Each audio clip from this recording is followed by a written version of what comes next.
hate chess. I hate chess. Really. You hate chess? Yes. This is Bobby Fischer, one of the greatest chess players of all time. But why would he say something like this? To find out, we need to go deep down to the 1930s. Bobby's mother, Regina Fischer, was a teacher living in the United States under the influence of the future Nobel laureate Hermann Joseph Muller. She decided to enroll at the first Moscow State Medical University. As an American of Jewish descent, she struggled in the Soviet Union at that time, but quickly caught the attention of this man, Hans Gerhard Fischer, who, as you might guess, soon became her husband in 1933. They had a daughter, Joanne, and later a son, Bobby, in 1943. However, in a 2002 investigation, Peter Nicholas and Clea Benson proved that Fischer's real father was actually the Hungarian mathematician Paul Namenyi, who had an affair with his mother at the time. If we look at their pictures, we can see their striking resemblance. Paul was also a genius in his field, showing that Fischer definitely inherited his genes. It was also proven that Namenyi supported Regina financially, paying for her and Bobby's schooling until his death in 1952.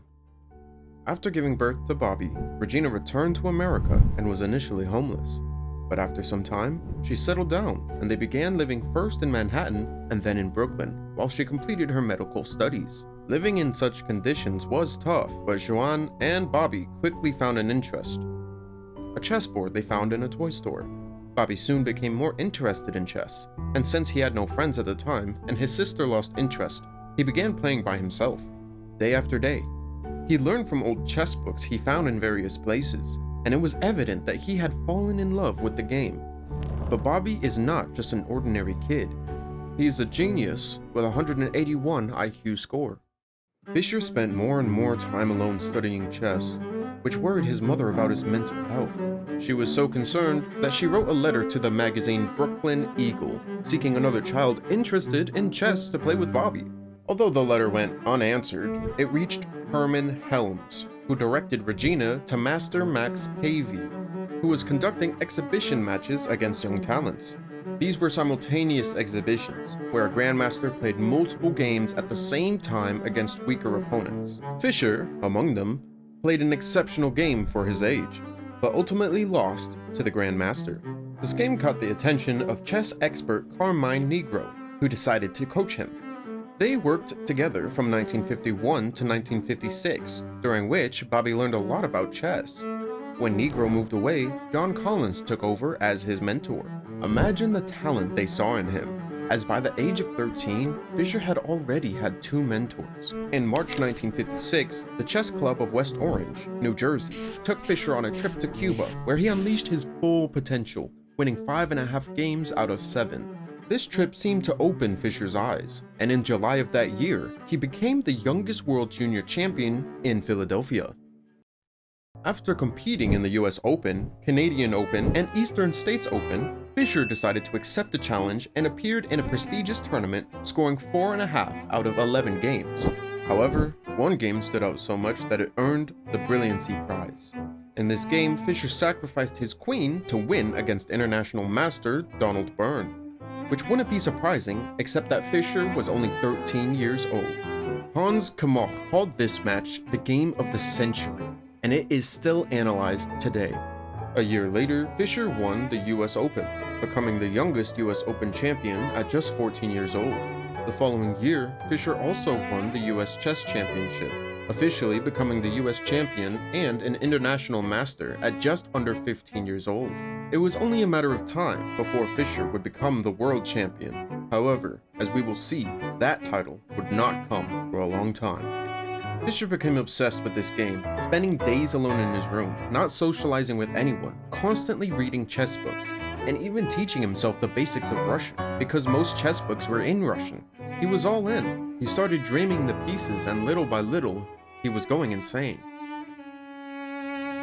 During Fischer's formative years, the Cold War was in full swing, making travel for tournaments, especially between American and Soviet chess players, difficult. Fischer wanted to go to the Soviet Union for the 6th World Youth and Student Festival, so his mother, Regina, sent a letter directly to Nikita Khrushchev. However, the response came too late, and Fischer did not go. But a year later, the producers of the show, I've Got a Secret invited Fischer for an interview and raised funds for him and his sister to travel to Russia. Where you're from? I'm 15, I'm from Brooklyn. He is 15 years old and he is from Brooklyn. All right? This young man's name is Bobby Fischer. He is 15 years old. And listen to this. Already, he is the United States chess champion. Although he was 15 and his sister was 20, they managed somehow. Upon arrival, Fischer immediately demanded to be taken to the Moscow Central Chess Club, where he played speed chess with two young Soviet masters, Evgeny Vasikov and Alexander Nikitin, winning every game. Fischer won almost every game in Russia, solidifying his place in the history books as a legend in his teenage years. A peculiar trait began to emerge in his behavior. He became increasingly impatient and constantly complained about playing conditions. The Soviets mainly insisted on playing fast games, so Fischer stopped competing and declared he was fed up with these Russian pigs, sparking a wave of negative comments against him. This genius was still not satisfied with his success, and it was only a matter of time before he became the highest-rated chess player. After his successful visit to Russia, Fischer traveled to Yugoslavia, where he also excelled, defeating Matilovic and grandmaster David Bronstein. At just 15 years old, Fischer became the youngest grandmaster in Portoroz in 1958. When he turned 16, Fischer dropped out of school saying, "I don't learn anything that I need." During the 1930s in Moscow, Fischer's mother was an ardent supporter of communism, a belief she maintained even in America, which led her to being monitored by the FBI. This behavior influenced Fischer, causing him to become paranoid. Regina had a tendency toward violent and unpredictable outbursts. Reports indicate that she was very strict with Bobby and often had temperamental episodes. Her intense character and frequent mood swings contributed to the perception that she was mentally unstable. At just 16 years old, Fischer was left to live alone in an apartment in Brooklyn while his mother completed her medical studies. Quite unusual for a mother, despite being estranged from her son. Regina, in 1960, courageously protested the American Chess Foundation's practices. She staged a 5-hour demonstration in front of the White House, urging President Dwight D. Eisenhower to send an American team to that year's chess Olympiad in Leipzig, East Germany, and to provide financial support for the team. FBI documents on Regina also mentioned her mental instability, which increasingly impacted her life and her son's life. More about that later. Bobby continued to perform well in the 1960s, showing his genius and effortlessly challenging the greatest grandmasters in the sport. While others had decades of experience, Fischer, at 17, played as if he were more experienced than them, earning great respect in the world of chess and sports in general. It was no secret that Soviet chess players were overwhelmingly superior to all others, making Fischer a symbol of the Cold War, representing and defending his country in the best possible way. There were frequent conditions where Fischer refused to play due to poor playing conditions, or because he believed Soviet players had allegedly united against him. Fischer believed that during the 1962 candidates tournament in Curacao, Soviet chess players Tigran Petrosian, Paul Keres, and Efim Geller agreed to draw their games against each other to save energy and better prepare for matches against him. These claims were later confirmed by admissions from the Soviet players themselves. Fischer broke many records during his career, but one stands out as unique and special in its own right. During the US Championship in 1963-64, Fischer was brilliant. This was not unusual, as he was one of the best in the world. But what was special is that he won the tournament with a perfect score of 11-0, setting a record that remains unbeaten to this day. To put it into perspective for those who do not follow chess, this is like a tennis player winning all 4 Grand Slam titles in 1 year without losing a set, or a basketball player achieving a triple-double in every game of the season, or a baseball player hitting a home run in every game of the season. Impressive, isn't it? After achieving this perfect score, Bobby Fischer withdrew from competitive chess for a while. The main reason for this hiatus was his dissatisfaction with the conditions in the chess world, especially the tournament format and prize distribution. Fischer believed that the current systems did not fairly value players and the results. He was also known for demanding high standards in tournament organization, including playing conditions, venues, and financial rewards. Due to these frustrations, he decided to withdraw and focus on self-improvement and studying chess until the conditions improved. He was known to leave tournaments even when leading or on the verge of success, as happened in Tunisia in 1967, when he, as an absolute favorite, decided to leave the tournament due to the match schedule. Fischer continued to compete in events such as the US Championship and tournaments in Monte Carlo, Skopje, and the Philippines. In 1969, he published the book My 60 Most Memorable Games. In 1970, Fischer set out to become the world chess champion, attracting global attention with his exceptional performances. Despite skipping the 1969 US Championship due to disagreements, he secured a spot in the interzonal tournament, leading to his unprecedented dominance in the chess world. Fischer's journey included outstanding victories in key tournaments and matches. He excelled in the 1970 USSR vs. Rest of the World match, outplaying top players like Petrosian. He won numerous tournaments with a significant margin, such as the interzonal in Palma de Mallorca, and the candidates matches, where he defeated top competitors Taimanov and Larsen with perfect scores. Before the World Championship, Fischer focused on his physical fitness, training in tennis, swimming, and even boxing, which was unusual for a chess player. What made him a celebrity throughout America and the world, especially among young people, because of his controversial views. Fischer demanded the match be held in Belgrade, Yugoslavia, while Spassky preferred Reykjavik, Iceland, which Fischer disliked. Fischer relented after British investor Jim Slater offered an additional $125,000. Raising the total prize to $250,000, equivalent to $1.82 million today, and the match took place in Iceland. The match began, and Fischer unexpectedly lost the first two games. As usual, he protested, believing the cameras made him uncomfortable. The players moved behind curtains, and Fischer won with a score of 12.5 to 8.5, becoming the 11th world chess champion. He achieved the highest rating in chess history, 2,785 elo, which was 120 points higher than Anatoly Karpov. The chess world had never seen such a rating difference, highlighting Fischer's extraordinary talent. This match was more than a chess game. It symbolized the struggle between the US and USSR, and Fischer's battle against the Soviet chess machine. The news spread far beyond chess or sports magazines, popularizing the game within and outside the USA.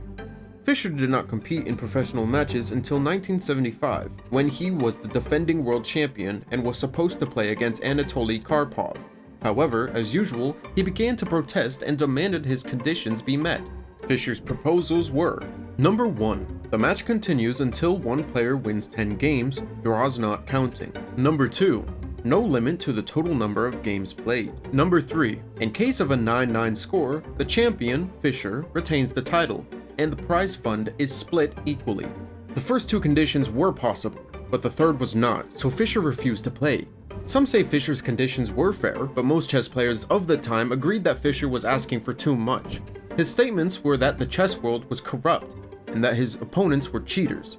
Fischer never played matches in tournaments against Kasparov or Karpov, and officially withdrew from chess for the next 20 years. During those 20 years, Fischer lived a secluded life, focusing more on teaching chess than competing. He also developed a new type of chess, Fischer Random, but more on that later.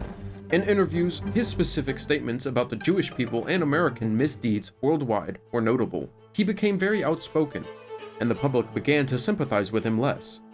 Fischer's anti-Semitic views developed and became more pronounced over the years. Although he was of Jewish descent, Fischer publicly expressed hatred towards Jews. I still want to do a book showing how the 1984-85 Karpov-Kasparov match was prearranged, move by move. The dirty Jews, they're all saying, oh, Fischer didn't write the book he said he was going to write. Yeah, but they don't say that they stole all my file on it. They don't say they stole several big moving boxes full of books that took me years to accumulate. They stole them from Beacon's Moving and Storage, and they also stole them from my mom when she passed away. Culminating in statements denying the Holocaust and supporting conspiracy theories against Jews. His anti-Semitic views may have resulted from a combination of personal traumas, isolation, and paranoia. But look, Fischer was a smart man. It would not be surprising if, through the popularity of chess, he realized that the monopoly was held by Soviet chess machines, beyond which none of the young and creative players could break through. And what's the pleasure? What's the moment of pleasure for you? Is it when you see the guy in trouble? Where's the greatest pleasure? What would correspond to hitting the home run in baseball? Oh, the greatest pleasure. Oh, when you break his ego, this is where it's at. Yeah? Yeah. Really? Yeah.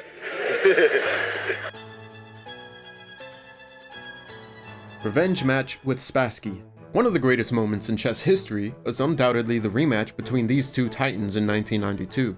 Along with the controversies that accompanied it, Fischer again won the match, but the game itself was not particularly spectacular. The match took place in Sveti Stefan, Yugoslavia. As an American citizen, Fischer was not allowed to set foot in Yugoslavia due to the UN sanctions because of the war in Yugoslavia. Fischer was not happy about that, and, in response, spat on the UN order, resulting in a warrant for his arrest. After that, he lived as an emigrant in Hungary and then in the Philippines until he went to Japan, where he was arrested for allegedly using a revoked US passport while trying to board a Japan Airlines flight. While in prison, Fischer claimed that he was being oppressed and that his requests were not being answered. But despite this, he remained composed and applied for German and Icelandic citizenship, the latter of which was eventually granted. He spent around 9 months in prison, during which he even married the head of the Japan Chess Association, Miyoko Watai. During these events, Fischer became increasingly paranoid, constantly talking about being pursued by the FBI and blaming the Jewish people for everything bad that happened to him or the world. He stated that the Holocaust was a lie and that 9/11 was the best thing that happened to America. But I must remind you that he was an American of Jewish descent. Fischer saw what was happening in the world, and he did not like American interventions around the world at all, so he was ashamed to play under the American flag ever again. So much so that he stated in several interviews that he is not American. His paranoia continued in the following years, with people calling him crazy, and he made statements like this. United States is evil. United States is, there's this axis of evil, blah, blah, blah. Well, what about the allies of evil? What about the United States, England, Japan, Australia, and so on? These are the evildoers. And we come to the question of why he said this. Fischer, after so many years devoted to chess, realized that chess had become a game of memorizing moves. With the development of chess computers, the chess world changed drastically. Creativity was no longer important, memorizing a large number of moves and positions was. As we see in modern chess, the one with the most patience and best memory often wins. As Fischer said, chess had lost its point. Fischer believed that chess had become too technical and that computer analysis had destroyed the artistic aspect of the game. Instead of focusing on innovation and creating new strategies, players increasingly relied on preparation and pre-learned variations. For Fischer, this meant that chess, which he had once loved for its depth and potential for creativity, had become a memory game without a soul. Death of a genius. While living in Iceland, Fischer led a peaceful life, studying chess and giving interviews. Towards the end of his life, he suffered from kidney disease, and his last words were, "Nothing is as healing as human touch." He passed away on January 17, 2008. During his life, Fischer invented several chess variants, such as Fischer Random, and even patented a new type of chess clock that became standard in many tournaments. His books and instructions on chess remain very useful today if you want to start exploring chess. He died at the age of 64, the same as the number of squares on the chessboard.